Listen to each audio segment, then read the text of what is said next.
Hello, everybody, and welcome to another episode of Filmmaking Sucks, where we tell you about all the mistakes you can make while producing a film and explain how you can avoid them yourself. You did that very well. Thank you. Oh, and we're your hosts. I'm Lynn. And I'm Manny. And we have a special guest. Another special guest. Hi, everybody. I'm Loren Molloy. Happy horrors. Cool. All right, Loren. Gotcha. All right, because some people say Loren, you say Loren. Loren. Yeah, it's Loren Molloy, but when people call me Loren, I kind of just... Deal with it? Yeah. All right. It's like when they say Molly instead of Molloy. There's an extra O, but, you just quietly correct them. No biggie. Okay. All right. Once in a while, I get somebody who says Lindsay. Lindsay. And I'm like, it's Lindsay, but why does it have an A in it? Because I'm a girl. Because my mama thought it was awesome. Actually, my sister Loren, Lauren, yes. The real Loren. My parents were like, I think we should name her Rebecca. My dad was like, I think we should name her Nicole. And my 3-year-old sister was like, you know what? No, we should call her Lindsay. And they listened to the 3-year-old. All right, that works. Fun fact. Yeah, I was named after an Italian actress, Sophia Loren, and that's how it kind of got stuck. Oh, I see. So, Loren.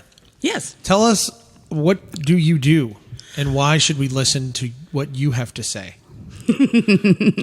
I am a horror author. I have 4 novels out right now. I have another one coming out in March 2018.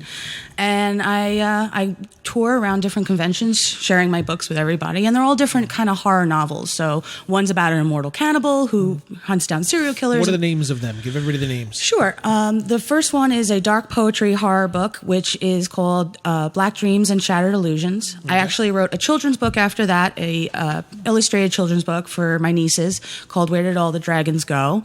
Then I came out with The Very Devil Herself, which is an immortal cannibal hunting down serial killers. And then the next one is The Storyteller of Pain, which is about a psychiatrist and an evil surgeon and lots of demons, and she has to try to figure out how to survive all of it. Okay. So. Wow. Do you have anything to say? I have 2 of those books. Yes, you do. Yes, you do. I see them. I'm very honored that you have them. Right on my bookshelf. My moment of pride. Did she sign them for you? She did. Okay, Oh, good. yeah. Yes. Otherwise, I was going to throw a marker at her head. Each book has a little personalized inscription to each person who buys one. Oh, okay. So how long have you been writing novels? Actually, I've been writing for about 4 years, but I've always kind of loved writing stuff. So even when I was a little kid, I always had little short stories and things like that. And then one day I just had the book in my head and I knew I had to get it all on paper, and that was The Very Devil Herself. Okay. And it was just one of those, the whole thing hit me in the head, and I saw the whole thing like a book and like a movie and everything. I was just like, I have to make this. And that's kind of been the calling that I realized that it's going to be forever now. So, okay, because I have another one coming out in March, and that one's about a peeping Tom turned killer. So each one's very different. I don't really have a specific only, cannibals or only this. Like I like all the different types, and I hopefully throughout my career will be able to touch all the different topics in a unique, different way than it's ever done. All horror or branching out? I think probably just horror, unless I also write some more children's books, because that has actually gone really well too. A lot of elementary schools have been reading it in their classes. Kids have been bringing them in. I've been getting a lot of parents saying, I bought this book for my kid and she absolutely loves it. It's the bedtime story every night.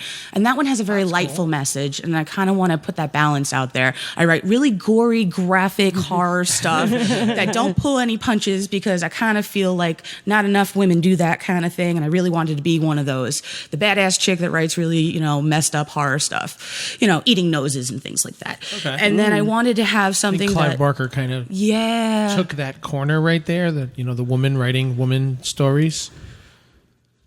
Is that going right over your head? Yes. He's gay. Yeah. Yeah. What does that make him a woman? He's gay. Never mind. No, that's not cool. Moving right along. That's not cool, bro. He took that corner. That's all He I was took that saying. corner. He took the corner. Why has it got to be a corner? What's up with the corner? Nobody puts baby in the corner. We're all in a room okay? here. I know, I'm just kidding. Nobody puts baby in the corner. Yeah. But I think the only other thing besides writing horror that I probably would do would be writing more elementary level kids books. Just because between my nieces, I feel bad I don't have enough things that I can read with them. And I'm not reading The Very Devil Herself to a 7-year-old. That is not okay. Why not? So, and then, dear child. It's the same reason why they haven't seen Blood, Slaughter, Massacre, but they've seen Attack of the Brain People. Because their parents won't let them? Oh. I watch Creepshow with the 3-year-old. I don't see the big deal. I have no morals, though. You just want to get out of babysitting duties. That's pretty much it. When my nieces get a little older, whether they like it or not, they're going to be watching all sorts of horror. So my poor sister-in-law, tough noogies. We're very lucky in that our nieces are embracing of horror. Like, especially the little one. The little one is just like, she sees horror on the TV and she's like, that's awesome. This is amazing. That's how I was since a small child. I think the very first horror movie that I call horror, I was like 4 when I saw Beetlejuice for the first time on HBO. Now we don't even consider it a horror movie, but when I was a kid, I turned on I clicked those 13 channels. I actually pulled that dial, and it turned on, and it was. You had to use your hands. I had to use my hands and actually turn like a little circle and hear that click, Barbaric. And suddenly HBO popped up, and there was the scene where she ripped her face off in the closet. I was 4, and I was like, parents run in, turning off the TV. What were you doing? Blah, blah, blah. About like 3 weeks later, I had to see it again. And I've loved that movie ever since. Same thing with Hellraiser. I think I was like maybe 7, and it was on TNT. Turned on the TV or something, and it was like, Jesus, what are you wowing at? Dude, I was such an innocent She thought child. I was. She thinks I'm weird for having watched these films when I was so young. No, see, I wasn't purposely You're doing. weird. You're weird because you didn't. That's what was weird. You're weird because you didn't watch them when they were young.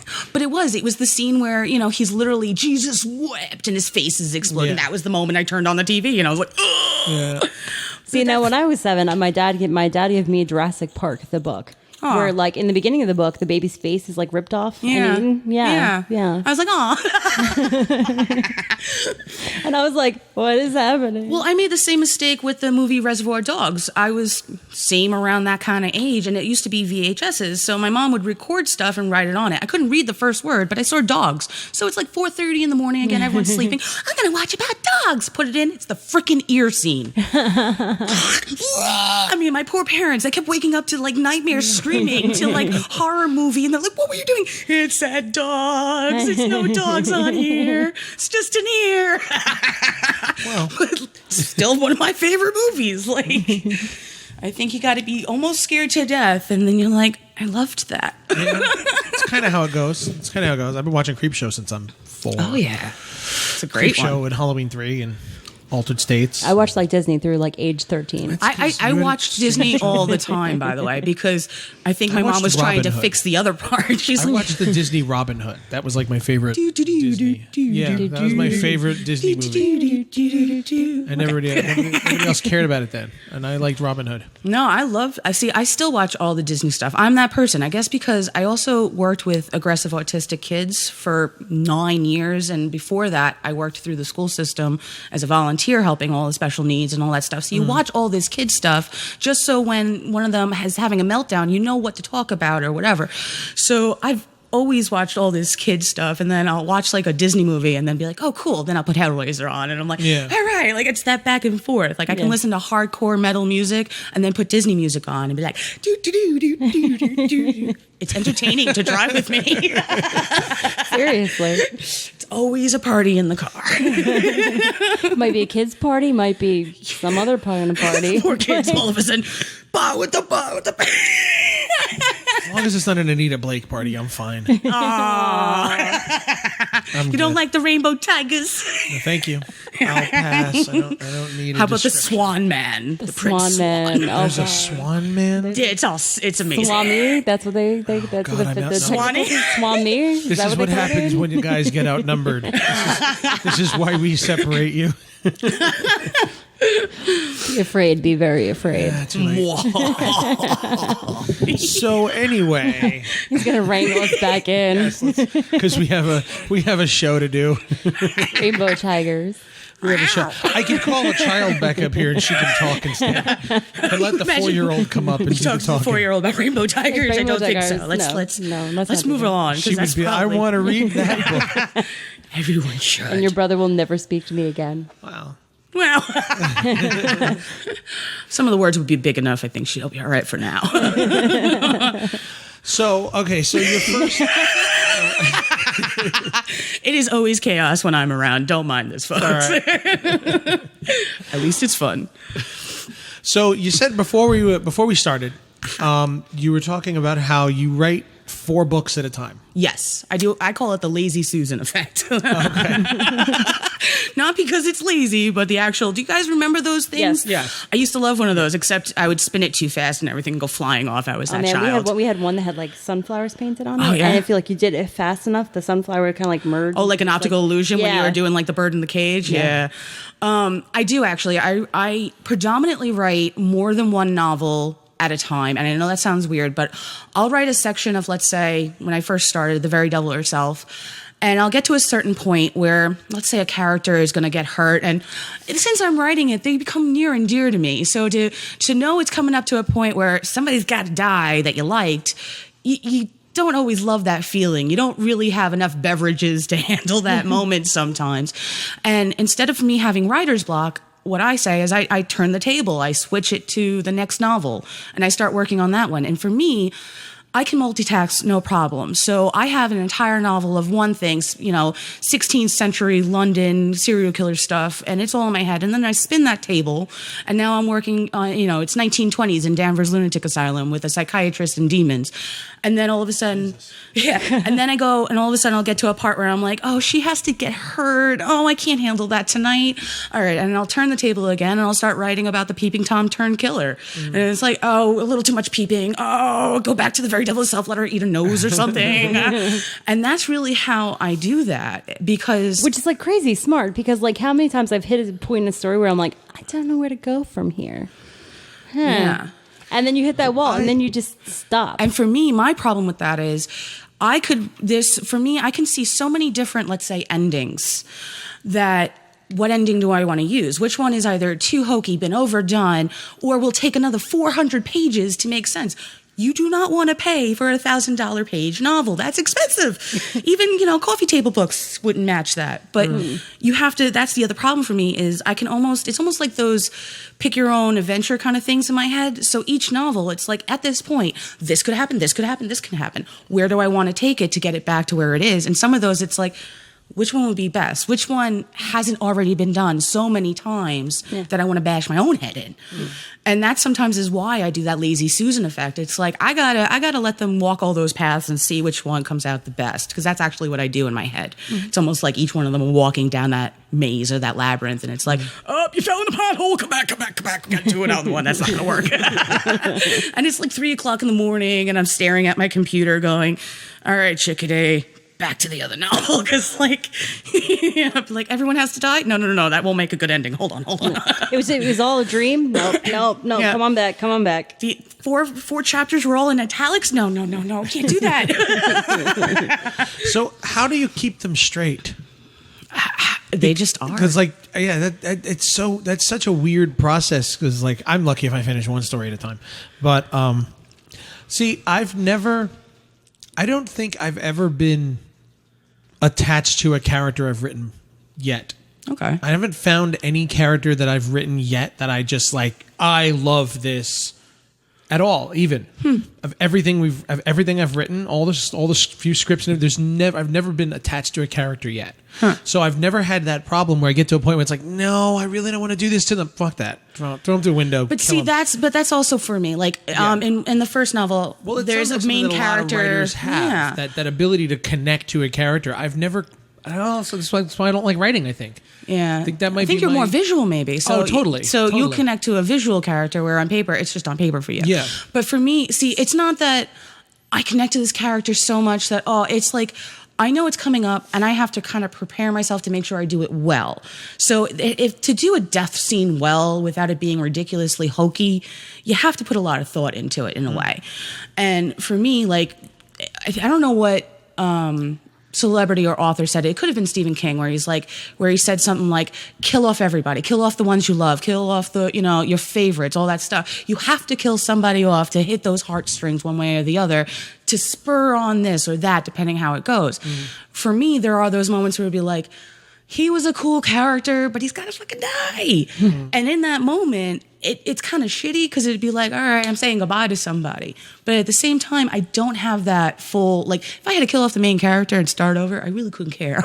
Yeah. But at the same time, you do that, then you can't have another Alexandria novel in another time period. So for you, it's actually like the words in creating the scene. Yeah. Okay, I think so that's it's not really about characters, it's about the scene. Yeah, and for me, because I see everything like a movie in my head, it goes from, I mean, I could tell you in each room what the walls looked like before I even wrote it, what the details, all that stuff. Now, you don't want me to spend 3 pages telling you about tassels or this or that. Anne Rice made a whole career doing that. Yes, and no offense to her, that is not my style. And that's probably why that's my first statement, because exactly, I closed that book. I was like, I don't care about the tassels in another room that we're not in. But for me, it really is that kind of thing where I think about all those characters, because I see the whole thing, like I said, beginning to end, every moment of it is just a flash thought, finished movie, and then it takes me forever to figure out how to put it into written word. You're talking about some black mist rising, and if you just say a black mist rose, you're going to be like, that's stupid. Okay. What? You're going to be like, But if you actually start thinking about it, and you have to find those right words that really push that thought across, where you're not going, it's okay, it's a mist, who cares? Instead of, oh, it's a mist. I mean, You that's have the to big make difference. the audience feel the mist. You have to make the audience see the mist. Yeah, it has to be tangible. Yeah. And I think that's always my caution moment is when I'm looking at it, I do want to make sure that I'm not going, and then the mist rose and he screamed. That nobody cares. That's a script. Yeah. That's how you write a script. Right. Because you're expecting that person take that over, make it good. Because yeah. you're going to see it. Right. Exactly. Yeah. You gotta And then make you're going to them be do like, it. you're not that scared because you bump it up a notch instead of on the paper and being like, Yeah, just bump it up a notch in your head, people. You're reading this, just bump it up. I'm bored. right? Could you imagine this little, Bump it up in your head. yeah, there's a little quote in there. Just anything you read, just bump it up a notch for yourself. All right, have a nice day and enjoy. Happy horrors. No, that does not make good anything. Insert your own description here. Right? Yeah. Instead, choose your own adventure. Choose your own description. Mad libs. Oh, God, that'd be great. So based on that, then, are you when you're coming up with ideas and things like that, are you more inspired by films or other books? Honestly, Or other writers, rather? both, actually. For me, I have watched a lot of the old school horror movies. Like one of my all-time favorites is The Legend of Hell House. Now, I love the book by Richard Matheson. Thank you. I have that book, Hell House. I've read it 1,000 times over. The movie doesn't compare, but the movie by itself is amazing. It's its own thing, yeah. But when you read that book, there's so much left out that there are Malcolm McDowell moments. having a seizure on the floor. Exactly. She's never seen it. Oh, movie night. Okay. So I've read that book 1,000 times. It's one of the few that I'll reread no matter what, because there are moments where I even have to turn the light on. I'm like, oh. The other one that always gets me is, I think it's the original Shining. No. Oh, God, I just lost the name of it. But it's black and white, and it's in the 60s, and there's a scene going around the doorway, and I can't remember the name of the movie right now, so I apologize. But literally what they did was there's nobody acting. It's just a camera moving slowly around the door frame with sounds. And it was the scariest moment in that movie. And if I can remember, I'll come back to you. It sounds familiar to me. It is, and it's one of those, they remade it, so it'll come. House on Surely Haunted something. Hill? Yeah, House could on be. Haunted Hill? No, Or because that's the Vincent Price one. Yeah. But it's the other one. It's not Hell House. It's the Hill of Hell House or something like that. The Haunting of Hell House. Yeah, maybe that's what it is. With Shirley, the one that wrote it, Shirley. I apologize, guys. Haunting I'm of Hell drawing a House blank. is another one. Yeah. But the moment is literally, all it is, it's like this door I'm looking at, and they just move around the door slowly. You are terrified by the time it's done. There's not a single person's face. Their door is not moving. There's not special effects. It's just breathing sounds in the way they did it. And that captivated my mind so hardcore for me that it was what made me want to be in horror and do something with horror no matter what. Yeah. And for me, between books and movies, when you put it together, you do get a whole bigger category to be able to find inspiration from. So I think it really is both for me, because sometimes the book is better than the movie, sometimes the movie is better than the book, and sometimes there's nuances from both genres that really need, I think. Gotcha. So when you're writing, everything. So okay, so you're seeing everything as a movie. It basically means when you're saying is when you're writing it. It's really funny when you're trying to like put words to the like creative mind. Yeah. Yeah. So when you're writing it, you're seeing it. Are you seeing it happening, or are you seeing how it's being like on a screen, or are you seeing it as though like you're in the room with it happening? Actually, that's dependent on what I'm doing. At first, it's like I'm sitting and in my head, it's just, instead of seeing whatever my eyes are seeing, I'm seeing the movie, like sitting in a theater. Then when I'm writing it, there'll be moments where I literally have to force myself to visualize being in that room, because otherwise, how does it make sense if this person's over here or over there? Yeah. So I go from like macro to micro, micro to macro. I don't know, but like, because there are moments where if I didn't be in the room with that person, I can't figure out how exactly they might have thrown it, or the reaction those little nuances. Yeah, exactly. Yeah. See, I asked this. I don't know. I'm kind of trying to get it because okay, movies. Everybody hates when I say this, but it's true. Movies have rules. Yeah. Okay. Movies have rules. They have a structure. There's a certain way to make a good movie, and there's a way to make a bad movie. It's true. It sucks. People hate it. They hate when I say that because it's artistic. There's a difference between a movie and an art film. Right. Art films have no rules. You do whatever the hell you want, how you want it. And that's what novels are.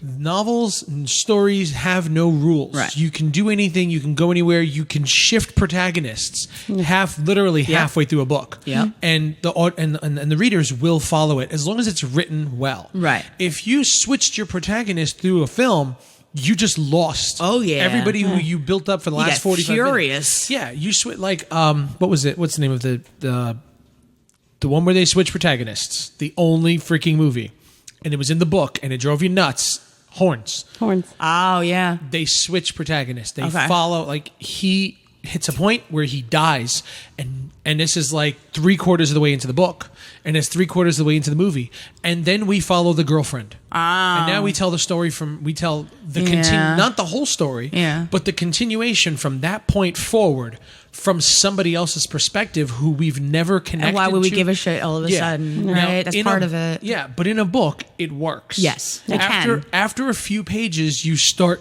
to go with her. Right. In the movie, you feel like it just ended. Right. And now we're going somewhere else. And it's like two-parters, and why did you push them together? Yeah, and it's only the last 20 minutes or so of the film. Oh, that would piss me. But it doesn't. But see, that's the thing now. The director knew we cannot switch protagonists. We just can't do it in a film. Yeah. So he still kept it about him. Okay. It followed the structure that the book had, but he added other things of him. I think we had flashbacks and stuff where we just kept going back to seeing him. Oh, yeah. So he's still involved in the course of this, even though in the book, visually he's still part of it. Exactly. Yeah. You're still seeing Which him. right then, all right, the rule plays. You're fine. Yeah. At least he's still throughout it. Exactly. Right. Well, I mean, I In think the that book- was like in the World book War you Z. lost him for a while. In the Yeah. book you lost him for a while, and then you came back to him all the way at the end.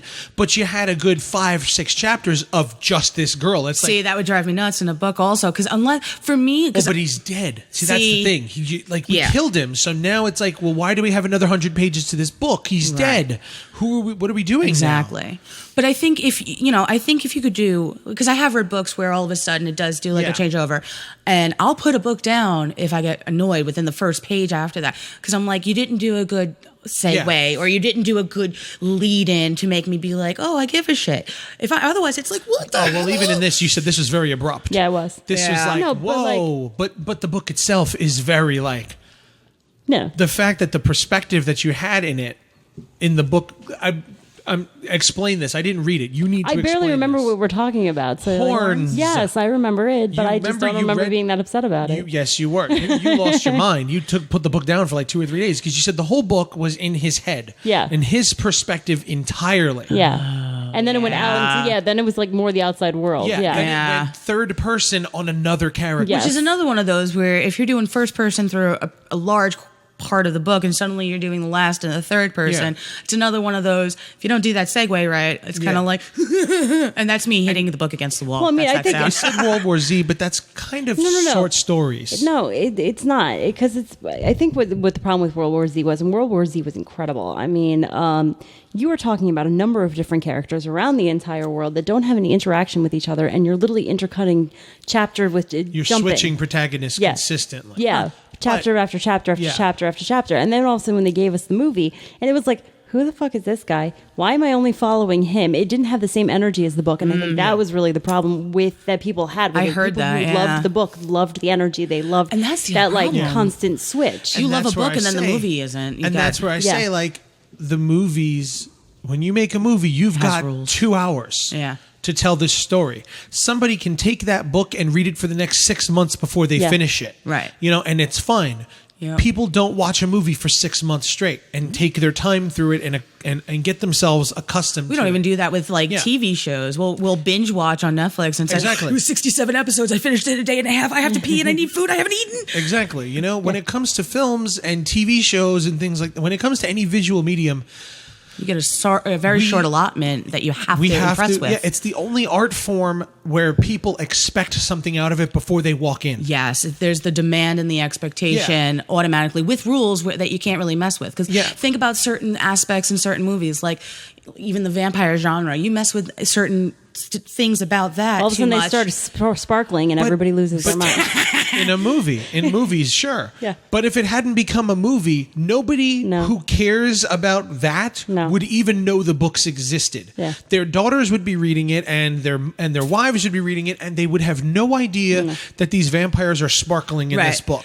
And- they would have no clue if it wasn't for a movie. Right. And which is where my thing is. I'm like, I don't care about it because it's not made for me. Right. Yeah. You know, just it's Oh no, and I know it I, totally was. That book was like it brought you back to being a 14-year-old girl again, and you're like in that awkward skin where like everything is perfect, and your first kiss is going to be like the most amazing thing in the whole wide world. I don't know what world And you it's lived in, man. Like I read that. I was teaching in a school, and someone's like, "You have to read this book." Put it in my hand and said, "Like I'll ask you in a few days." And it was like, "I'm working with this woman. I have to read this freaking book." Start reading it, and I'm like, "Everyone sparkles. Everyone's so in love." And I kind of was like, "Oh no, it's a teeny bopper romance with sparkles and blood."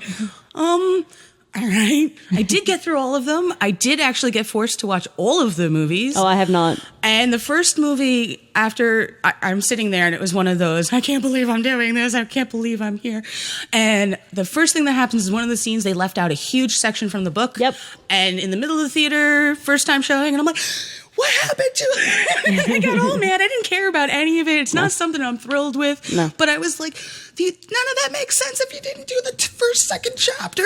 Yeah. Like, why do we care? That makes no sense. And of course, the people around me were like, "Will you shut up? I didn't read the book." I'm like, oh, I'm in that group. Okay.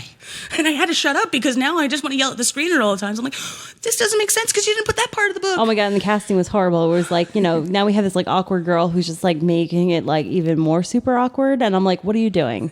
I got like, no. uncomfortable in the theater. No, I went I was like, outside. I can't even watch you. I can't even watch you. Please just. And it's the kind of thing where if that's something that somebody likes, fine. But when you make it a vampire that sparkles, you better make that super clear ahead of time, because anybody who didn't know that and saw the movie, I mean, you lost your mind. You're like, you go from Lost Boys and True Blood to whatever else. And I agree with that. I think I honestly, I haven't read them, and I saw that first movie, and I still have not forgiven her for sitting me through that. No, I'm not. I'm still paying it back. Although I have to, I do have to say that because again, it's a teen novel. It's for young girls. The fact that they made it like, it's not that they can't go out in the sunlight, it's that they shouldn't. Right. Because suddenly now it's like they're obvious. Well, There's secrets out. whoa, what the hell's going on here? Yeah. Why are you suddenly glitter? Yeah. That's an interesting way of, like, okay, now, if they did that and make it like, because they're vampires and they're so old, it's almost like alabaster, where that's why it sparkles, because they become almost like, you had a good There's a scientific reason behind Give it or me a something. reason I can hold on to. See, but again, it's for 14-year-old girls. But also, it's not really that's not how it was marketed originally. It was not really marketed for 14-year-old girls. You want it to be. You want it to be so hardcore, dude. It's not really. It's more like I had grown women demanding me to read this book while I was working. Well, you see, but and they're older than me. But that goes back to what she said, where she read it and she felt like she was a 14-year-old girl again. Yeah. Right. It made her. So I'm looking at it like, okay, so then it's appealing to that teenage girl. It brings in the you. youth back. Yes. I guess it's one of those. And I it's look bringing at that. that. To me, It's like the nostalgia of like, you know, just That's before what it is. the first boy broke your heart, before the first boy cheated on you, before you got your heart broken, your girlfriend stole your boyfriend, Plus before all vampires. this nonsense happened. Yes, exactly. We're like, Okay. where love can still be a perfect, wonderful thing. I wish somebody would have told me that Yeah. before I read the book, because then I would have looked at it in a different You light. look at it. You see, but that's My- why and to again, me, yeah. I look at it like to me, I equate it to like Dora the Explorer. It's made for 2-year-olds. It's true. Dora the Explorer with this is the thing. sparkly vampires. I'd watch that. Backpack, To me, it's backpack, like- gotta get the It's vampire. like Dora's made for 2-year-olds. You don't see anybody losing their mind that Dora the Explorer exists. Only if you But made they're it a losing- live action movie. But even if but what I'm saying is you don't see people getting upset over. You No. don't see action movie fans upset that Dora exists. No. Because it's for 3-year-olds. Right. So why do horror movie fans get upset that Twilight exists? It's for teenage girls. because it wasn't put that way. So when you It see was the a young first adult book. It was marked as a Yes. young Yes, adult book. That's what I'm Yes. trying to say. That's its audience. Right. It wasn't marketed for 35-year-old fans. No, for 35-year-old absolutely. men. But that's also what we're saying. But you're talking about 30-year-old men who are upset that this exists. It's Yeah. just why do you give a shit? Exactly. The That's- 35-year-old men, unfortunately. I Yeah. mean, unfortunately, the horror is not known for its open arms. and that's the thing. And That's it was another a good big, point. it was a big switch over for. And I'm sorry, I'm getting on the soapbox again. But it was a big thing. It was opening up the horror world to girls. And it's like, as much as like they can rant and rave, this is a whole new subgenre, and you don't have to be a part of it if you don't want Yeah. to. I mean, I'm not Yeah. saying that I love Twilight, because that movie, after I saw the first one, I was like, never fucking again. And I've already given my books away. Yeah. But You're right. It's that kind of thing. Like, it like that's should how be I open see to it. everyone. Yeah. So this is why I say like movies have rules. There's something that when you write a book to a movie, like you said, you did Yeah. this to that, and suddenly like, wait a minute, you skipped 3 chapters. How does this make any fucking sense? Exactly. This shouldn't. So getting all of this roundabout went to when you're writing your story and you're visualizing it. Are you following movie rules, or are you just like, this is a book and I can do whatever the hell I want with it? Do you look at it and say, is the audience going to follow this properly, or fuck you, you're going to follow me whether you like it or not? I don't think I do either of those. I think for me, and it's kind of just the way I've always been, rules don't apply to me in a way. I'm not saying I break laws Yeah. and stuff, maybe, some speeding ones. But I'm not thinking about, rules per se. I do look through the book, like we were saying at one point, how I can see a book as a movie and go, okay, there's 3 or 4 or maybe 15 different kind of endings I could do here.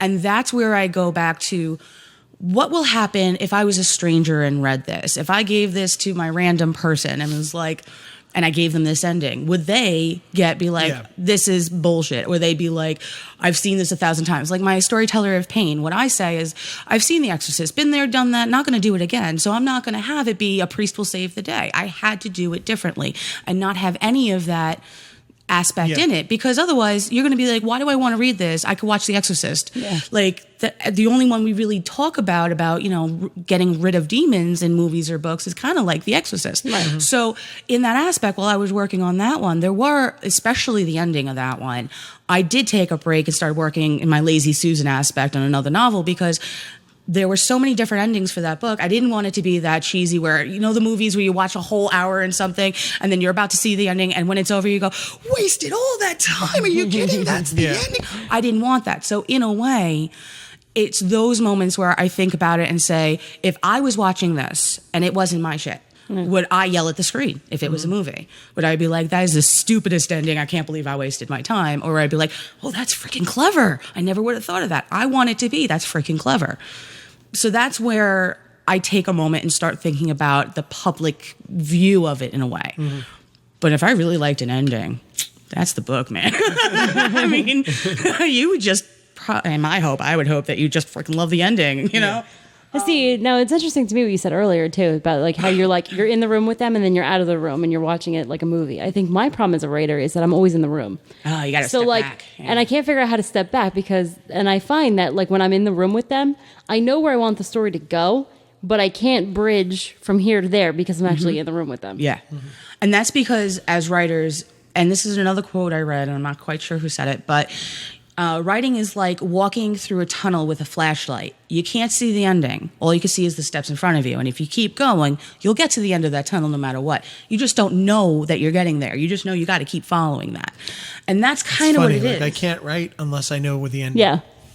Unless I know where it's going to go, I'll just keep writing and writing and writing, and it will not end. It'll just keep, the story will just get longer and longer. See, to the point where I need, like, where am I going with this? I need to know what the end of the film is going to be before.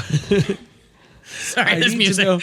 I need to know what the end of the film is going to be while I'm writing it. I mean, I can start it off however I want, but I need to know where it's going to go. And see, for me, I do. I have that ending in my head. I can see like the ending of the new book. I could see what I wanted it to be, and it was a very general ending. It was very like, okay, and then I know this is where the end scene is. I know what it predominantly looks like. Has that changed in the past? Like you know where the ending is going to go, then you get there and suddenly, you know what? Nope, I'm not doing that. And yeah, with the new book, it kind of did. It had one ending where you don't have to give spoilers. Oh yeah, no.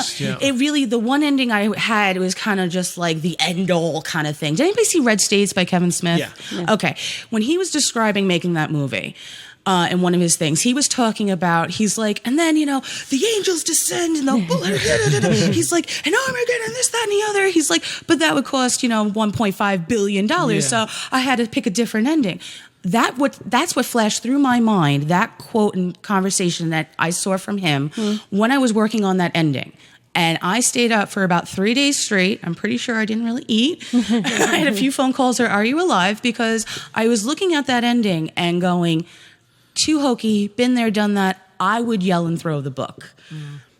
So I looked at that and said, okay, now I got to change it. She's nodding her head because I know that she's read a lot of books where it's like, he's seen me throwing a book or two. Hunger Games, you lost your mind at the end of that book. Like you just changed, like her and 2 or 3 other people I know who read it all said the same thing.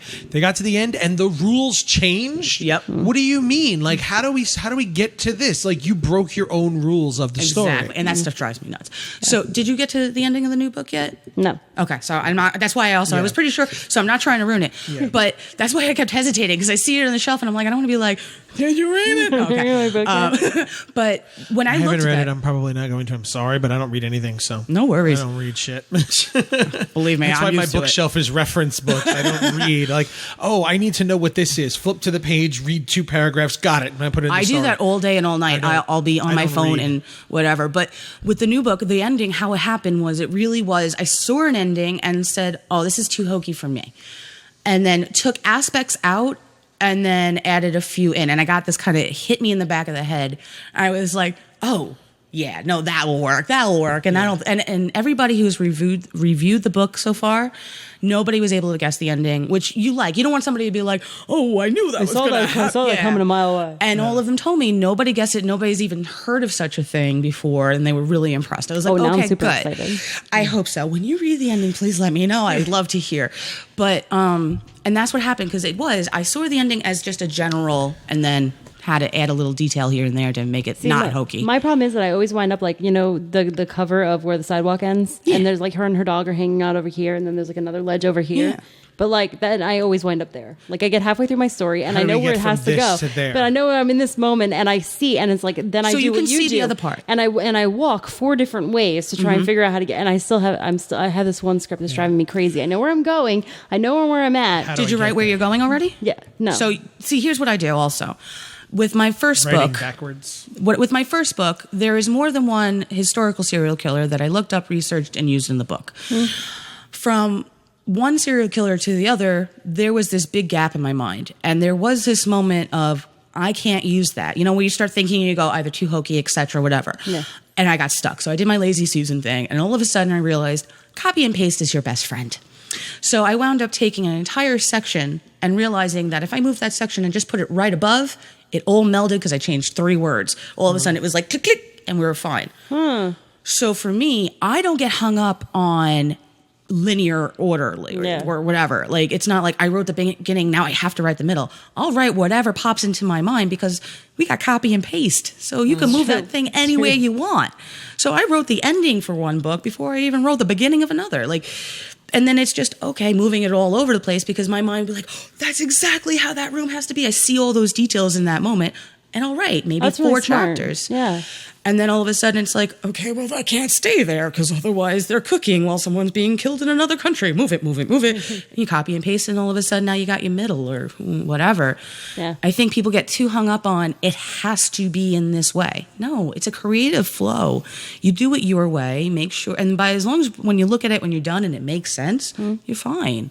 And I think that's where books and movies have the difference. I was just going to say that because I'm working on a way. script and I know that I want a 30-minute short. I don't want anything longer than 30 minutes. Right. So like I'm where I'm at and I know how long approximately the ending's going to take. And I'm on page 11 and I'm like, oh, this is... I got 19 pages to go. I got 19 more pages to go and I got like at least a 9-minute ending or 9-page ending. So and now I'm down to 11, 12 minutes. No, 10 or 11 minutes. And I got all of this that I want to shove into it.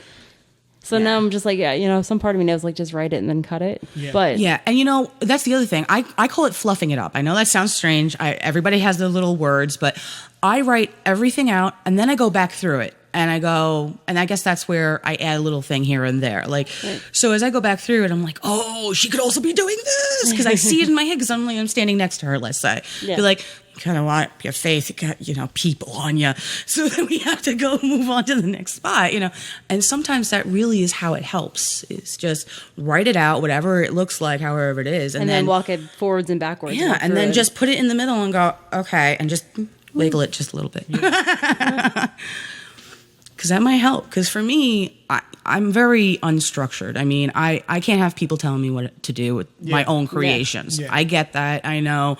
So if somebody said, you have to do it a certain way, and that's why I always failed a lot of classes in school. I could write amazing stuff, but then I'd fail because I didn't do an outline first before I gave them a finished story. Yeah, I hate that. I can't. I was like, well, then, okay. I literally would stand there and be like, hold on, and do the stupid outline. I hand it at her in like elementary school. Be like, now I did it. She's like, but you did it afterwards. It has to be done first. I'm like, there's no have to. It's still good. I still should get an That's A my on problem with the that. scientific method. Like, oh my God, like the scientific method, like your hypothesis is wrong. And I'm like, but I did the experiment and it was correct. So what does it matter what I thought beforehand? Like, Because your hypothesis doesn't match the experiment you did. shut up. It's like asking, why is the door square, and then making donuts? Okay, your hypothesis and But if it goes back to my is the door a question, triangle? if it answered my It's wrong. question, what does it matter what I why thought? are doors square? Here's a cake. No, but that's my question. Like, if you're Here's talking some about my cookies. question. The door is a triangle. I have to get the square through it. My hypothesis is that the door No, is no, square. that's what you're missing. My though. hypothesis is that the door is square to hold the there's building a up. question, Here's a then cookie. there's a hypothesis. There's a question. That's what I'm trying to say. If my Why is the door square? No. Why is the door Why is the ajar? door square? The door is square because it's structurally sound. Prove it, and you come out with cookies. No. No. No, If the ending is a door is ajar, then it works. Why is the door square? Because a door is ajar. Just walk away. How to befuddle everyone in 1 second. Fail. You fail. Epic fail. A door is ajar. So what I do want to make clear is, because I say this a lot, I say how movies have rules a lot, and I want to make clear that they have rules, but you don't have to stick to them. Right. You absolutely, as you said, it is what it is. This is how you want it, and as long as you're happy with it. And a lot of people have made really amazing, interesting, creative decisions that have either blown up in their faces or been awesome. Yeah, Oh, and yeah. that's just it. But like, I think, I also think I heard something, and it's the kind of thing where you need to learn all the rules before you try to break them. Yeah. So if you know all the rules. That was on my Instagram page. Thank you for looking at it. Oh, you're welcome. I guess that's where it came from then. Damn. I just posted that like this week. Oh, good. Okay, there we go. Reference. People follow me. it's totally true. You have to know how to build the house before you can build before you can not build a house or build like a five. You have to know how to build the basic structure of a house before you're building an apartment building. Before you build a mansion, Yeah, exactly. You have to know how the electrical is going to work, and you have to know how the plumbing works. You got to know how it stays structurally sound in the first place before you can make a 50-room building. Oh, you know? yeah, absolutely. You have to have a sound foundation before you ever try to build anything up. What's his name? Frank Lloyd Wright, the architect. Yeah. The things he did. You think that he knew all the rules of how it works. He knew it all. Yes. And then he was able to make literally buildings that hung off the edge of a cliff. Oh, yeah. With nothing underneath. That very quote came from Pablo Picasso. Oh, there we go. Exactly. See, there you go. I remembered the quote. So it's true. You gotta know, and this is why I say movies have rules. Books don't so much have rules. I do think they do in a way, though. Well, what would they be then? I that's kind of the way I've always seen it. I mean, I guess they do. Because think about it. How many times have we said in this one session, and then I just threw the book because I couldn't believe they did that. Yeah. There are weird rules with I don't writing, think it's more about rules. I think because with a movie you have finite amount of time. If you're going to make a movie, you have 90 minutes. Yeah. You have 90 minutes to 2 hours. I mean, I don't think beyond that, and people just like, I'm really fucking cranky. With a book, though, it's like, book could be 120 pages, could be 500 pages. And that's it's all about the story. And as long as the story is sound and it's that's the thing. If the book is entertaining too long for you, you can put it down and come back to it later. Yeah. Which is why I say it doesn't really have so many, because you can always put it down and come back. Right. Yeah. You and can that is always a major stop. difference. But I do think, like, if all of a sudden the vampires started doing something completely different that makes no kind of sense, you'd be pissed. You wouldn't want to read it. Yeah. You'd be like, give me a very good reason why this vampire just turned into a werewolf. And when we see that in a movie, we're like, and then suddenly there's an explanation. We're like, okay, hybrid. We're cool. Somebody said something. We're good. We have. But in books, if you don't kind of make sure that the reader is always in a comfort zone of it, then they get pissed and it's like, I wasted my time with the that. story, it's almost like if it shakes them, like where you're kind of plugging along and you're like, okay, I'm with you. And sometimes the shock is good and you're like, oh shit, I can't believe they went there. Or then sometimes it's like, boom, and you're like, what? Well, you know what the major rule with writing is, I think it's kind of like a movie. You need to have almost that curve going on. You have to have, and then all of a sudden it builds. There's got to be some massive moment that causes the character to need to do something one way or the other, depending on what it is. And then there has to be some massive climax moment to then. It can be a roller coaster up and down in a book. Let me say what kind of. This is the thing. I'm trying to come up with the right example. I think I kind of have it. With a book, you build a level of trust with the reader. Mm-hmm. The reader learns to not so much follow the characters, but trust in the writer to do something specific. So even if there's no answer in it, they just kind of, you know what, that was fine. It was the journey that you took. Exactly. Yeah. With a movie, within your first 10 minutes of the film, you need to establish the world you live in. Right. All right. The only film I know that has broken it, and I don't even think they broke it, is From Dusk Till Dawn. You have this world where it's just these two guys who escape from prison. Right. These two guys on the road, and they're killers and thieves or whatever. And then it turns into a vampire movie. But you're already hooked by those first two. But the first 10 minutes of this film gave you no inkling that could ever possibly happen in this world. Right. Yeah. Okay? And every movie does that. In the first 10 minutes, you have to establish the rules of this world. Right. Yeah. I think the only reason why the audience was okay with it was because within the first 10 minutes, we actually had a giant mystery as to what happened in that building that just blew up behind them. Right. We started with an ambiguous, anything could have happened in that building. Yeah. So by the time we get to the bar, anything can happen here. It's also a way of telling the audience where it's like, we're not going to tell you what the world is until the end. Exactly. Right. We purposely avoided telling you the type of world we're living in here, the type of. And it was all about getting towards the building, and I think that's why people are okay, because it was like our world is getting to the building. But think about it. And it's the same thing with a book, because you have, which I read and I did a lot of research. You have the first paragraph to catch a reader. Yeah. If that first paragraph doesn't make you give a shit and want to see what's going on, most people put it down. Same thing with movies. But in that first paragraph, I think also with the first paragraph of a book, something like, I mean, first paragraph. I'm saying first there page, is whatever. that same rule. Yes, of course. I think that's more based on your structure, your prose, and your ability. It's the writing style. Exactly. itself. It's not so much the story that has to grab them. You as a writer have to be able to hold. Okay, But that's the same thing with a movie. Whoever Yes. wrote it, that first 10 minutes versus the first paragraph and the first 10 minutes of a movie are really basically the Yes. same. Yeah. When you open that first page, if you're reading that and you're going, it was a lovely summer day, and you'd be like, what? Like, unless you're looking for a slow Something pace. like that, yeah. You know, Yeah. at that point, My you're favorite book If is... you like Jane Austen, then go which for I it. do, but I mean, that's a very different kind than... Yeah. And I do think that's one of those, like I said, there are rules, but it's not as hardcore as with a movie. You know, and I read, it's the first sentence you have to have, it has to be, you have to work more on that first sentence than maybe even the cover photo.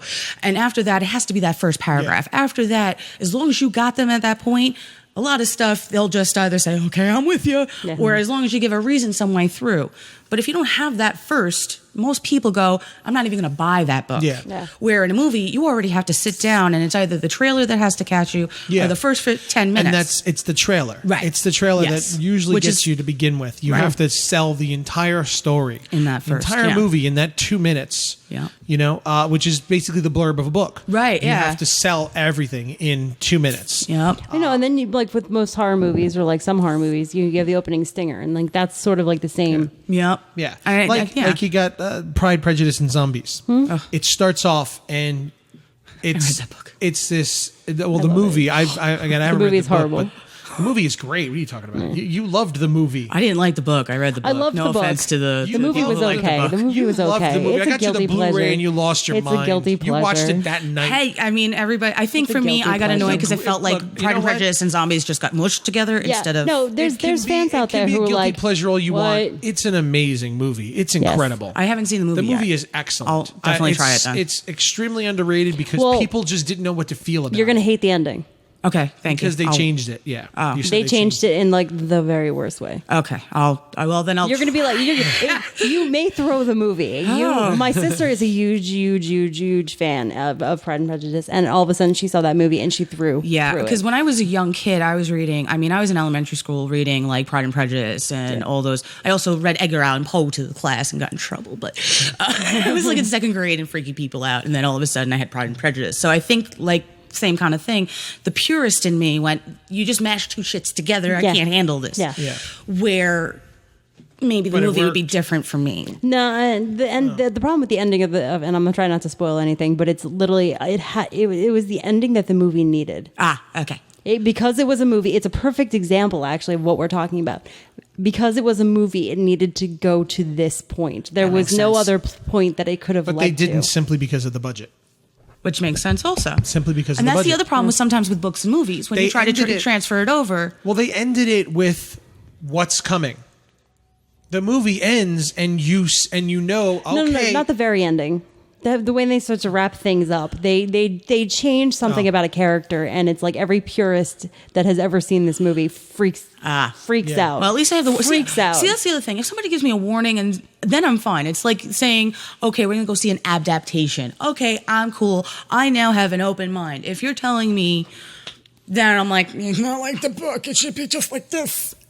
See, But then I I'm kinda not open my so mind to it much again. like that. I'm so much like that. Films and books are two entirely different things. Like comics and movies, they're so two Different, totally yeah. different mediums. Like I know that like comic purists, comic readers get all upset over the movies. I'm like, you're telling me you wanted them to cram 60 years of a comic book into a 2.5 hour Right. film? You're out of your fucking mind. That's not going to happen. Well, but he did this. Yeah, he did this because of this, and this that happened 45 years ago for a 2-year story arc. Right. You know, we can't explain all that, so we have to change it. And we have to make things Which different makes here. sense. And once You know? again, that's And another one the of those type for thing- me. Yeah. that's the type of thing where I'm saying that's where movies have a rule. Like you need to condense. Yes. We can't with a book, you can go on for 15, 20 pages because it's like, you know what? How are we going to get from here to there? Well, there's going to be a whole long thing here. Great. We're going to, here, next 100 pages, you're going to be explaining this. Right. And you can do that. Exactly. You can suddenly get a lull and slow things down to explain something because it's going to pay off in the end. Right. You could suddenly have two people talking for a half an hour quote unquote, in a book. And it's totally fine because you're like, finally, thank goodness, I was trying to figure that out. You do that in a movie and I'm like, hurry it up. Exactly. You have an action movie that suddenly drops for the next 15 minutes for two characters sitting in a room and they call it, well, fucking exposition. We have to go through this. That's like Coffee and Cigarettes. That was a great movie, but the whole movie is that. Which would you say that's more of an art film versus? Yes, absolutely. That's a good one, though. But the thing is, that's the point of the entire movie. Right. It's not and you're good with that. You know what your point is going to be. So you're like, all right. It's not like we robbed a bank, we ran out, and then we came here, and now we're going to sit here for the next 45 minutes, talk and stare at each other, and then we're going to go back to running from the cops. Right. Yeah. No. It's not like that. I'd be like, run! Yeah. What do you eat pancakes for? Exactly. It's because we established the world that this lives in, and it lives in a world where people sit and talk while smoking cigarettes and drinking coffee. Right. That's kind of the entire, waking life was like that. Yeah. And, what was, I always forget the name of it with the Hitler movie with oh God. There's a movie where it's almost real time. It's a 2-hour film of the meeting of the men who were strategizing Hitler's Bastards or something? No. This entire film takes place in one room. It's like 12 Angry Men, but it's the men who are strategizing Hitler's takeover of Europe. Okay, and it's all the generals and and Hitler's right hand and Himmler. I think Himmler is in there too, and it's all of them and just their plan for taking over Europe. And when their decision to create the concentration camps and where we're going to send the Jews and what are we going to do to them. It's literally that meeting of planning out the entire war. Wow. In like 1939. Yeah. Wow. And it's an incredible movie. And in the end, because they didn't have to do anything because how it ends. Right, of course. So this is one of those things where they took the fact that the audience has pre-existing knowledge of what's going to happen. Forget it. Right. You got that? We don't need to tell you any of that. Now we're just going to give you the backstory. And we created that world from the very beginning. Right. Because we walked into this and this is a historical thing and this is all based on the actual minutes of the and I think that in that, like, they decide to open another concentration camp. What's his name is in it? The guy from the Devil Wears Prada. I can't remember his name. The designer. Though he was. Oh yeah. I can't think of his name right now. Joel something? No. Oh. No. I can't think of his name. But he was in it. He was one of the. There's a bunch of people in it. But anyway, I've always been obsessed with that style of storytelling, of that just 12, 10, 15, 20 people in a room. Yeah. For the next 2 hours. Yeah. And that's why I say like Reservoir Dogs is one of those. Yes. It's 5 people in a room for the next 90 minutes. Yep. You can't just shift to that.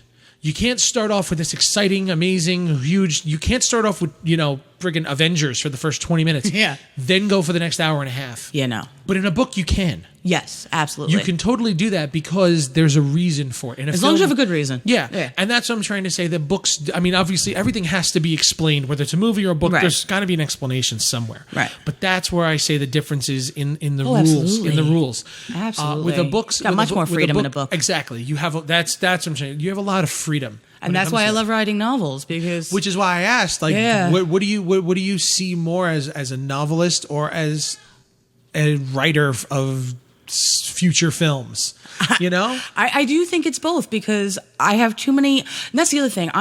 There's plenty of movies that I have seen in my head. I have to wait until I make it into a movie. There is no way that I can physically turn that into a book that people are going to want to read. But you'd want to watch that movie, because I've talked to people. I told them, like, an idea for for like a movie, let's say, and I told them every single step, what was going to happen, all that kind of different stuff to the point of even the ending. And they're like, I want to see that. And I'm like, yeah, I want to make it. I said, but there's no way I can make that into a book that you'd give a shit about. Yeah. There's too much visual that you need. And that's some of the problems that I have is I have tons of stories in my head. And only so many of them can actually be books. Right. There's a lot of stuff where if I'm telling you you're running through a jungle and there's people attacking you, it's not going to be as good. I mean, there's always going to be an author that can do that better. But Conspiracy is what it's called. Oh, a dramatic recreation of the Wannsee Conference where the Nazi final solution phase of the Holocaust was devised. Literally how they were going to win the war. Wow. And by the way, I remember the name of the movie. It was The Haunting. It was 1967. Okay. And it's a black and white one. Yeah. The Haunting of Hell House, the House on Haunted Hill. Because it has been redone with Catherine Zeta-Jones. It's not my The Haunting favorite of the version. Door That Is Ajar. The Haunting of Dora the Explorer. Yeah. With her backpack. What are we at over here? The Haunting of the Sparkly Vampire. Yeah. Do you have anything else? You have nothing. You had nothing when we started, so. God, I'm just useless. Throw me to the wolves. It's fine. Okay, so what's your favorite book? Your favorite, other than the one you mentioned that you can read 100,000 times over, but that's other than Hell House. It's because Clive Barker, The Hellbound Heart would definitely be another one. Bram Stoker's Dracula would be another one. Mary Those are actually Shelley's two you've probably read. Frankenstein is another one. these are books I've read. Yes, these are all books I've read. I've actually read them. I don't. But yeah, I mean, I think those would be my top horror ones. I mean, I do have some classics. I mean, Edgar Allan Poe's That she complete just collection. won't admit to. No. She has others she won't admit to. Like Because they're Edgar not Allan Poe's horror. complete collection, I probably could read all the time. But then there's stuff like, Jane Austen or, Bronte or those kind of classical novels that I also really enjoy. No interest.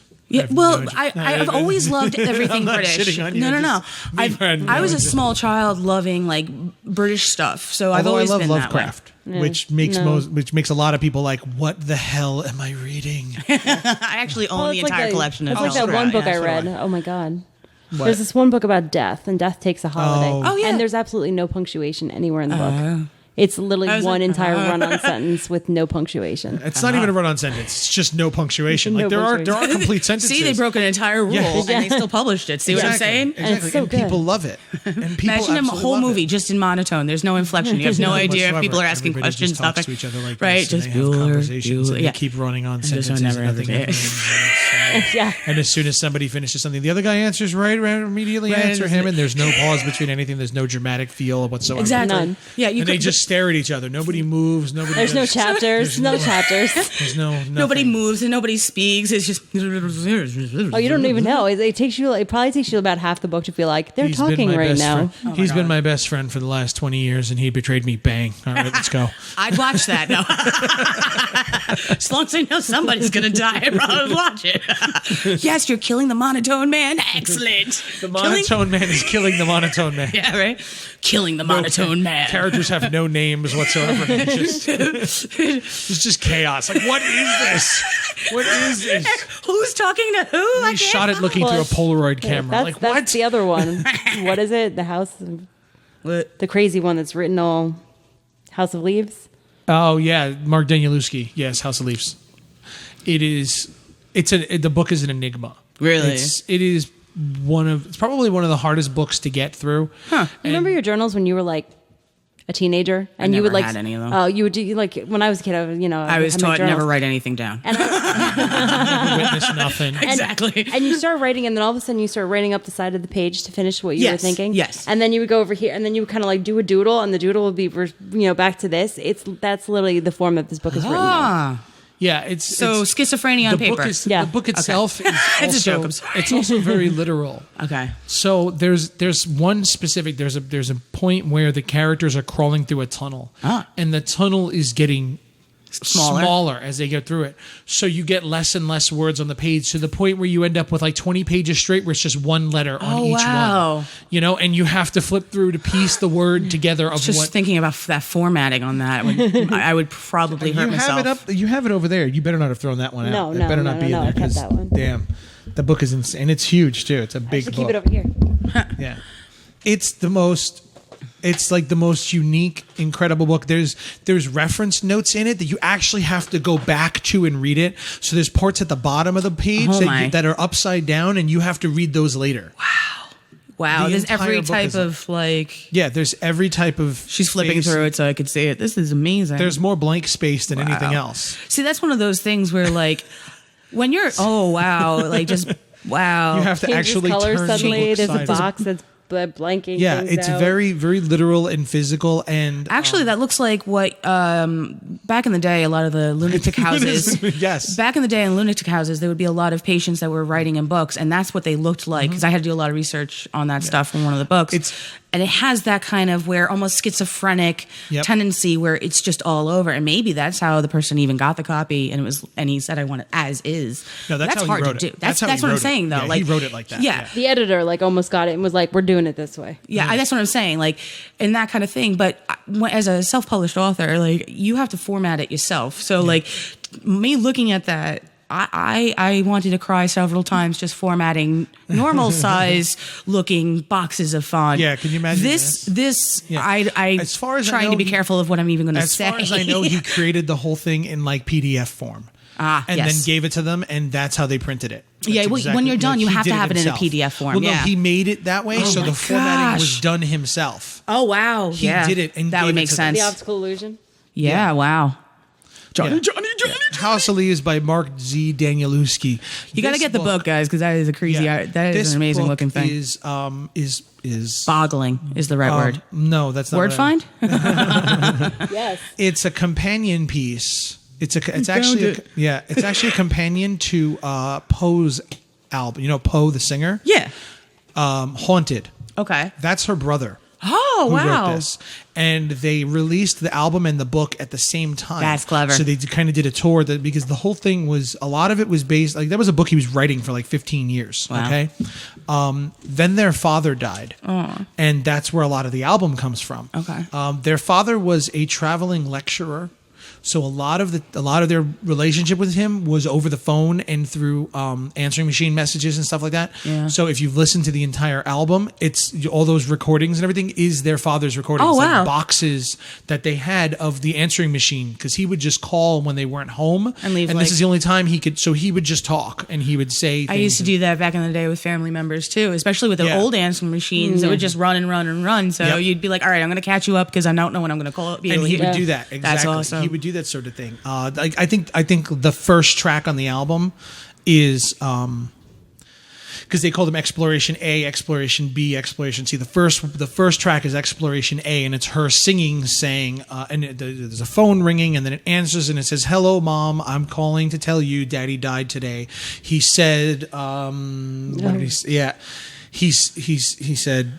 He said he was sorry and he not to worry because he'll be okay. And she sings this so the whole album comes through like as things that she wanted to say to her father, conversations. Whole based on album's therapy. conversations they had. Yeah. It's a therapy album. And when the father died, he forced himself through the rest of that book. Like he'd been writing it for a long Cathartic. time. He had to finish it. And he was like, we got to put this, and she held out the album for a while, and they released them together. That's so awesome. I haven't read, Good for him. I haven't actually read the book. I've flipped through, and I know a lot of the story and everything, but it's like Rob read the book, and I told him you have to listen to the CD now because it's going to make more sense. Because once you listen to the CD and it's all in the liner notes and all this, and I know we're totally on a whole other subject other here. world. Yeah, we're in a whole A other whole world new right now. world. Yeah. I love how they crossed those two over. You know, They crossed the streams and everything was Well, okay. I mean, there's one filmmaker I remember who was like Alfred Hitchcock. Or it's some of the viral other marketing. level. That's what we know is viral marketing Yeah. now. Yep. But he said, if you want to be a filmmaker, read. And Yeah, it's they like, all say that. Like no. you can't be a filmmaker unless you read. That's not true. I think not. I don't think anymore. I think in like the age of like podcasts and like things, things that like there's things like YouTube, and I think that you just need information. I think you need to take in information. But see, back in the day, live. the only way you got information was by reading books. Yeah. So now it's as long as you're gaining knowledge. Yeah. Then you're good. Like I would love for everybody to read more. But but you know something, like they say, you can't be a writer unless you're a reader, and you have to read. I don't agree. But you have to read something. That's what they say. I mean, and that's why I don't agree with that. I've read plenty of books, and I got to tell you, when I'm writing, I can't read another book. So for the last few years, I haven't read anything. I don't mean no, while, I know, but yeah. I mean like I don't think that you have to read anything else to be able to write a novel, because what if what happens is you're reading these things and now you're biased. Or even now you're starting to write in there because you think that's their way. Yeah. Instead of you're you. If you're writing, you've got to write your own unique whatever. If you're making a film, it's got to be your own unique way. And if you're reading somebody else's stuff, now you're going, they did it this way, so I have to. Your product is not going to be the same. So if you want to read a bunch of stuff, like in my new book with the whole demon aspect, I did research, so it wasn't like ghosts, because ghosts and demons have to be different entities, and you have to write about them differently otherwise. Yeah. But I can't write a book about demons and, make them sound like furry little happy creatures. Then you got happy trees and things Well, that's not true. Mr. Be Gone is. That's true. There you go. But that's what I'm saying, though. Like, you really do have to do research on some of those topics. Yeah. Otherwise, you're going to have a really crappy product. You got to have something. But I mean, that kind of goes to reading. Yeah. It kind of does go to reading. I mean, it may not be novels, but it is the same thing. Yeah. That's why knowledge is fine. I feel like you say, if you're going to be a writer, you need to read. I feel like if you're going to be a filmmaker, you need to watch films. Yeah. You need to know how movies are made. You need to know what they do, But it's just for the sake of researching. Yeah. Because I think, I mean, this is just me. Films are a very physical thing too. Yes. It's there's something about.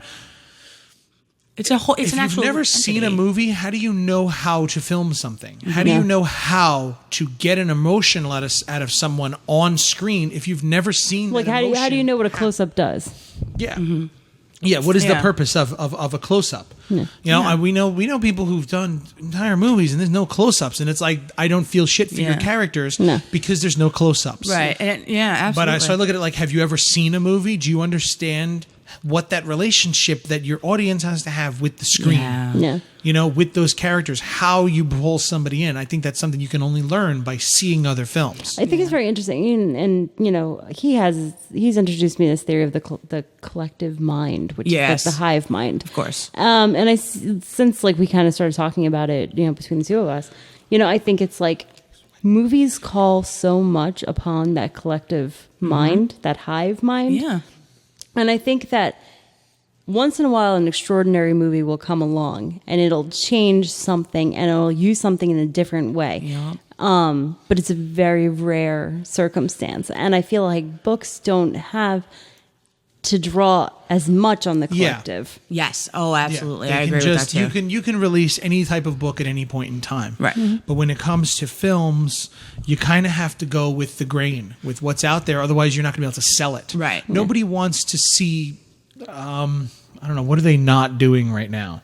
Like, documentaries are always around. There's always documentaries are selling, Well, no, I think it's even beyond that. It's like, you can have an entire book about it following a demon, and he can be the hero at the end of it. Exactly, yeah. In a movie, it's kind of like... I'm going to work on that. All of a sudden, I was like, ooh, I like it. I'm going to work on that. But yeah. I know. I was like, Mr. Be Gone, I loved that book. And I'm like, I've read that 3 times, and I haven't read it in the last, 2 years. I should read it again. Yeah, you're going to make me go. I'm like a junkie like that. I will read a book so many times again, and I'll find something new every single time. Like, everybody's getting tired of superhero movies right now. Mm-hmm. Yeah. You're all getting tired of it. Then Deadpool comes along, and it's like, And now Because it's like, okay, we can still do superhero movies, but it's got to be... It's got to have that tongue-in-cheek You got to do kind something. of You got to do something with it now. You know why? Because the superhero movies are so squeaky clean. You can't make Super Mario Brothers now. No. That movie, no. You couldn't do it now. No. You could never make that now because it's kind of wish somebody would. I would You giggle. can't make the original Shining right now. Yeah, no. Because people just don't want that anymore. They're not going to watch it. As much That's like as... the 80s had that weird... like magical quality to no, it had this like, but like anything, not even 80s horror, like 80s comedy. 90s serial killer movies don't work not even now. not even Yes. horror movies. I'm like talking like 80s, like they had that like slapstick kind of comedy where like 70s 80s has that slapstick kind of element genre to it. had a certain- It has like that very dry delivery. Yeah. Like Airplane. I mean, there's these feelings that came out of a decade. 90s it had a little bit of cheese. Airplane kind of created that genre. Yeah. Airplane was the first that did that because it was based on the disaster films of the 70s. Mm-hmm. And the whole point of it was that you had all the actors in it were not comedic actors. Like Leslie Nielsen was not not a at all. comedic No. actor. He became after that, though. Yeah. Yeah. So by having him, Which is weird. Most people don't realize that. yeah, he wasn't at all. Yeah, which no. is why, like, you look at Creepshow and it's like, what was he doing in there? Because that's what he did. Yep. He was the hero, or he was a Bond villain Yep. type Yeah. person. Absolutely. So having him in Airplane do that straight delivery as though this was not a comedy So good. was what made it so funny. Oh, yeah. Because it was just this movie done totally straight. And then the only real comedy in the movie was what's his name? Bridges, Bo Bridges, Jeff Bridges, Jeff Bridges? Daniel, No. Daniel Bridges? one of them, one of the Bridges, the father, The Faja. the father, Daddy Faja Bridges. Bridges. one Daddy of the Bridges, the father. He was in that. Him and the gay Oh. the gay guy in there. I can't remember his name. I'm The blanking. two of them were in the tower. Yeah. Yeah. And he was, and the one of them was, I picked a terrible week wrong week to quit smoking. Yeah. It's the worst week to quit drinking. This is a terrible week to quit sniffing glue. Yeah. Him and the other guy in the tower were the only two comedic characters in Yep. the whole movie. Stryker got a little ridiculous Yeah. at towards the end, but that was pretty much it. Everything else was done totally straight, and that's what made that movie funny. It created that entire Yeah. genre Yeah. of film, Yeah. and that's why Leslie Nielsen just ran with it, and he went with the Naked Gun movies and all those, and National Lampoon went totally ridiculous with it after that, because Yeah. at that time they had the Chevy Chase movies, which were funny. Yeah. They had But the they Christmas weren't- one and the Vegas Yeah. one Yeah, and whatever. and they were slapstick, Yeah. but they weren't parody. right, exactly. That almost created the parody film. Yeah. And that's another one of those moments. I bet they didn't expect to start a whole new genre. And It you was look at made a those movie. now, and they still make those scary movie and disaster movie and adventure, and they're horrible. Thank Yeah. you. They But- just don't have the same. But if disaster movie came out in 1977, it would have been the funniest damn thing you've ever Yeah. seen in your life. Probably. But now, Been there, done 35, that. 40 years later, it's like, I'm so tired of this. You can't keep doing that. Yes. Yeah. Film You have to keep it has fresh. change. It has to stay fresh. But Like even like It has But to again, go with that's the- the freedom with books. Like the stuff I feel like the you 90s. can do something again and do it again, and you can always change. You have to change a little bit, but Yeah. even if you don't change, what are the chances that the person reading this book read that book too? right. What are the chances? There's so many thousands and thousands of The books books, printed yeah. weekly. Yeah. That it's like, well, just because he had this plot twist in his story and I have it in mine, doesn't mean that you've read both of those books. So it really Right. doesn't matter. Right. When it comes to movies, it's almost like, yeah, there's a good chance that if you've seen mine, you've seen that, because people want Right. that kind of genre. But there's so many movies. I mean, there's so many books written. How could you have possibly? I mean, unless you're talking about like something Clive Barker or Stephen King wrote, you probably read that. Yeah, you know? avoid the big names and the well knowns, and then Yeah. you'll be exactly. okay. But the Yeah. truth is, if you have something in your book that's in Mark Danielewski's book, what are the chances that how many people have read both of those books? Right, exactly. How many of Yeah. your fans have read his books, and how many of his fans have read yours? Right. So there's a There's a separation, possibility and it of- gives yeah. you a lot of freedom. I feel. Yeah, absolutely. I You do know, agree. I think when it comes to horror, though, horror fans kind of watch everything. Yeah. I was gonna say, because They even in horror analyze books, it all. and honestly, even in horror books, I had people, being like, saying all sorts of stuff. The ones who, have read it and weren't really on the right genre with it. Yeah. The ones who really read like light horror and then read mine.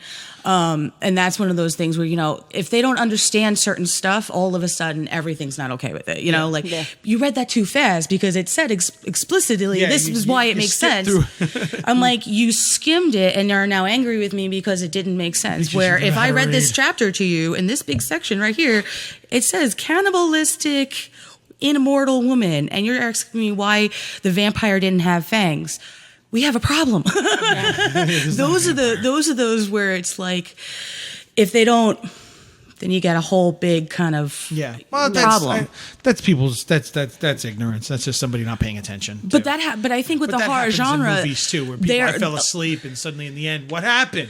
You fell asleep, idiot. Yeah, but also I do think in the horror genre, books or movies, they're much more. They have to have such a good reason for everything to happen. Yeah. Otherwise, they get very angry. If you're reading a romance novel and suddenly the dude kicks you in the shins, you're not going to be like, why? I'm done with this novel. You're going to be like, jerk. And move on. Why do we like him? Yeah, but you'll keep reading. Where another one, you're like... And I do feel, like you said, with the horror genre, it's much more, they're scrutinizing all the tiny details. Yes, maybe absolutely. because it is such a smaller genre that we have such a infinity and love for it. There's such a passion that we're so... You want everything to be perfect. Yes, absolutely. The perfectionists of the horror society, I really do think we're all kind of that, don't mess with my genre, man, is really kind of where we are, where if it's romance or if it's fantasy or if it's sci-fi, you might have some people still nitpicking, but it's not going to be as scrutinized as the horror genre. Plus, with horror, there's a lot of stuff where you have to kind of forgo some of your beliefs to be able to be okay with the movie or the book, where in the other genres, it's not the same, you know? And I think that does make a big difference for why some scrutinize so much. Well, I think it's also, what is the point of a comedy? Is to be funny, and it's like, okay, well, you're just not very funny. Yeah. The point of horror is to be scared. Right, exactly. Or have something disturb.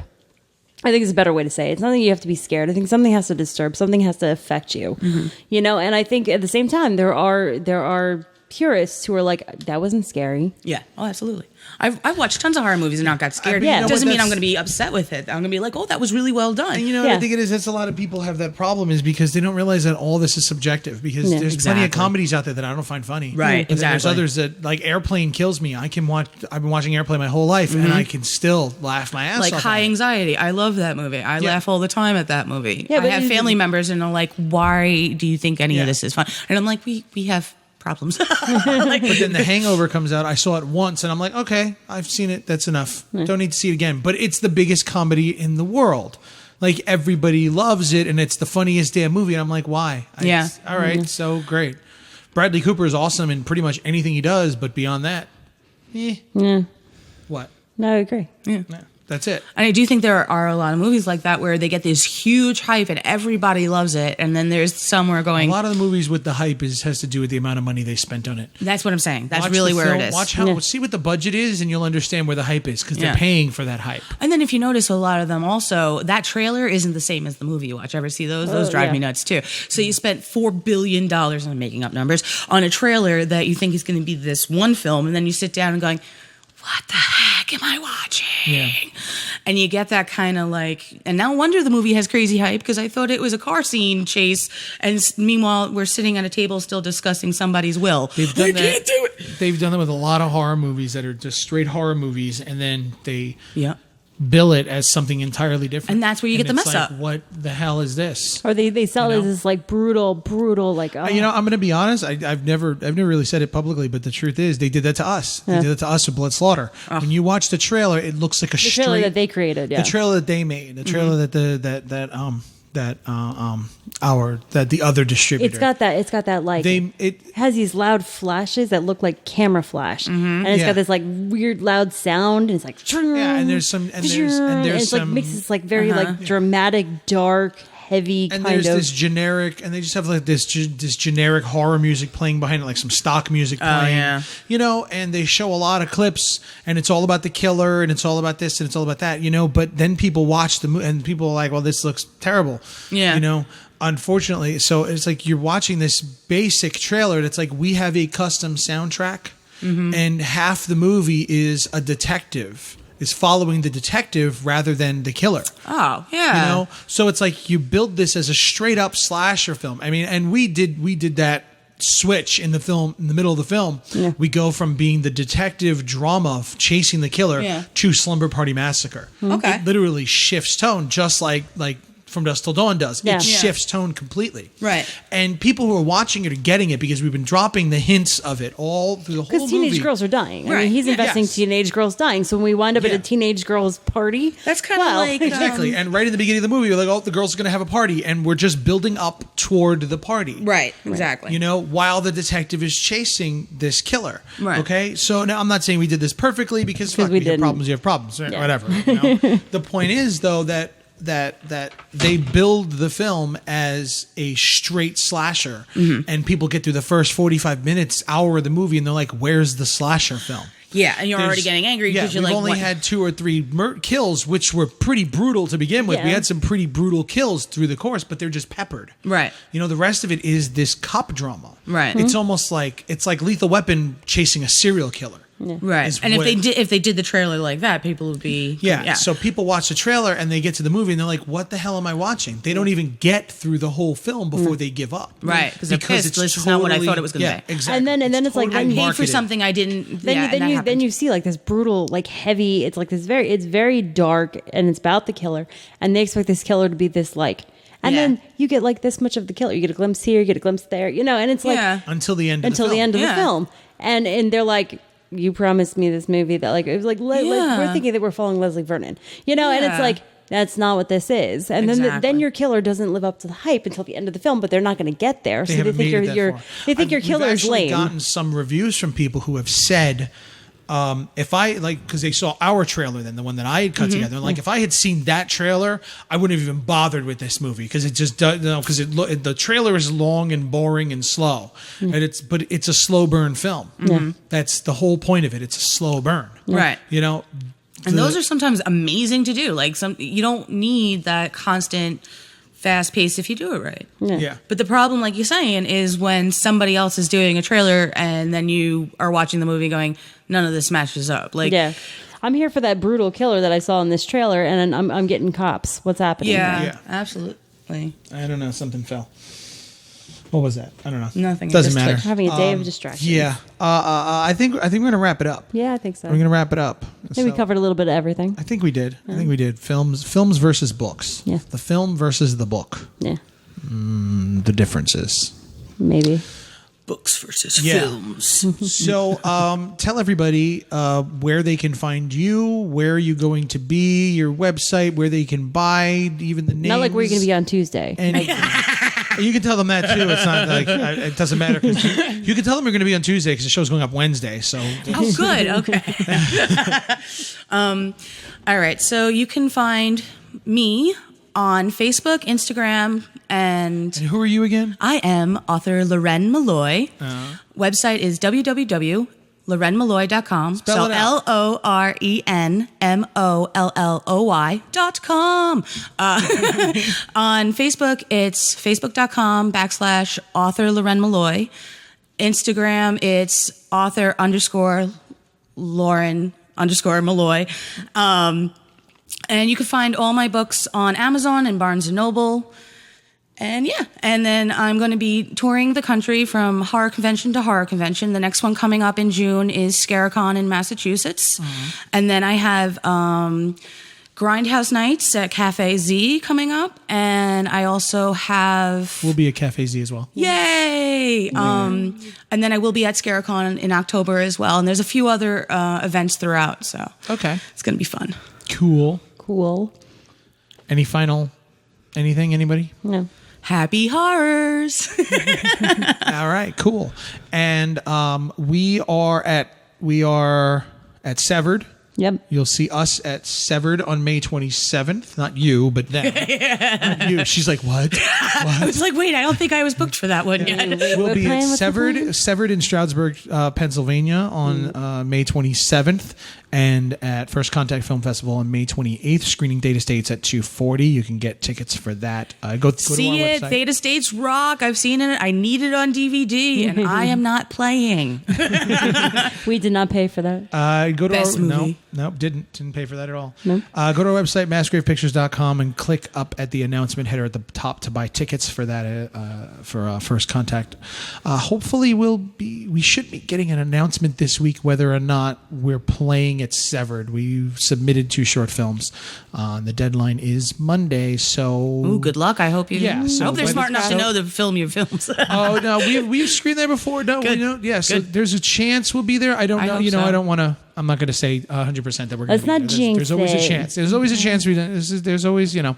Knocking on that wood. Yeah. So the deadline for that was Monday. It's now technically it's Wednesday that you're hearing this. So we should Happy should know hump by day. now. Yeah, we should technically know by now. If not, we'll probably know by Friday. So check out our Facebook pages and our website for that. So Severed, May 27th at the Sherman Theater in Stroudsburg, PA, and First Contact, May 28th in Lake Hopatcong. Lake Hopatcong at Camp Jefferson, New Jersey.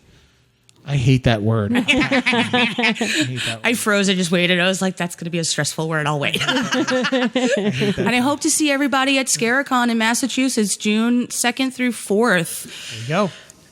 Absolutely. We won't be there. Well, I'll see you again later on. Yeah. See you, Grindhouse. Yeah, we'll see you at Grindhouse. If we not go. sooner. Until then, thanks for listening, everybody. Follow us. Subscribe to us on Stitcher, iTunes, Google Play, and whatever other podcatching choice app of your choice. Rate us, review us, and share us to your friends. That's it for Filmmaking Sucks. Thank you, everybody, and make good films. Happy horrors.